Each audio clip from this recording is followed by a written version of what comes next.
You're standing in line at Starbucks. The man in front of you is wearing a Rolex and just stepped out of a Tesla. He orders a $12 latte without checking the price. He looks wealthy. He looks successful. But statistically, there's a 75% chance his bank account has less than $15,000. The Rolex is financed. The Tesla is leased.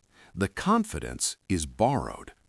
This illusion keeps millions of people trapped, working for decades, earning good money, and still ending up with almost nothing to show for it. Most people will earn more than $1 million in their lifetime, yet never build even $100,000 in real wealth.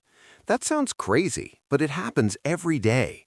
People get degrees, promotions, and bigger salaries, yet they remain stuck in the same financial cycle. The reason is simple. Income and wealth are not the same thing. Income is what arrives every 2 weeks. Wealth is what stays, grows, and works for you while you sleep. When someone gets a raise, they rarely think about investing more. Instead, they think about upgrading life. A nicer apartment, a newer car, better restaurants, more subscriptions. Slowly, the extra money disappears. This is called lifestyle creep, and it quietly destroys more financial futures than any recession ever will. You feel like you're moving forward, but in reality, you're just running faster on the same treadmill. The modern world has trained people to think in payments instead of prices. Ask how much a car costs, and nobody says $35,000 anymore. They say, it's only $499 a month.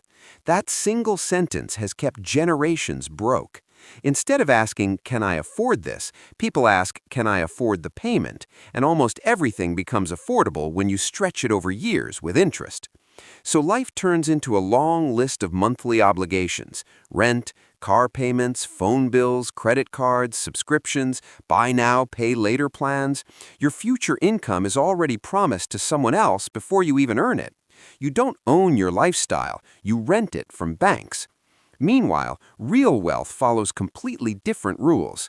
An asset puts money in your pocket or grows in value. A liability takes money out. Most people own closets full of liabilities and almost zero assets. They look rich, but they are financially fragile, one missed paycheck away from panic. There is one milestone that changes everything: the first $100,000 invested. At an average return of 8%, that money earns about $8,000 a year without any extra work. That's real momentum. At $10,000 invested, you earn almost nothing. At $100,000, the machine finally starts moving on its own. This is why the first $100,000 feels brutally hard. You are pushing a heavy boulder uphill with pure discipline. But once you cross that line, the hill gets easier. Compounding begins to help you instead of fighting you. The next $100,000 arrives faster, then faster again. The game shifts from sacrifice to momentum. So why do most people never reach it? Not because they're lazy or stupid. It's because the entire culture is designed to make them spend. Every advertisement whispers that you deserve more. Social media turns comparison into a daily habit. Convenience makes patience feel outdated. Hard work becomes an excuse to consume instead of a tool to build. People waste years searching for the perfect investment strategy while ignoring the real problem. They don't have capital because they spend everything they earn. The truth is boring. Index funds, automation, consistency, and time beat almost every complicated plan. Wealth isn't about brilliance, it's about behavior repeated for long enough. For a while, choosing this path will feel lonely. Friends will travel while you stay home. Coworkers will upgrade cars while you keep the old one. People will think you're cheap because you say no more often than yes. But one day, the story flips.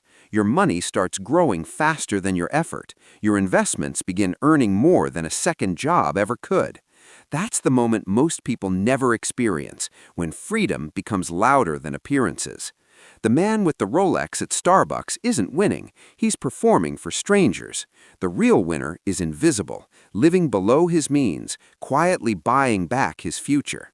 Wealth is not about looking rich. It's about not needing to.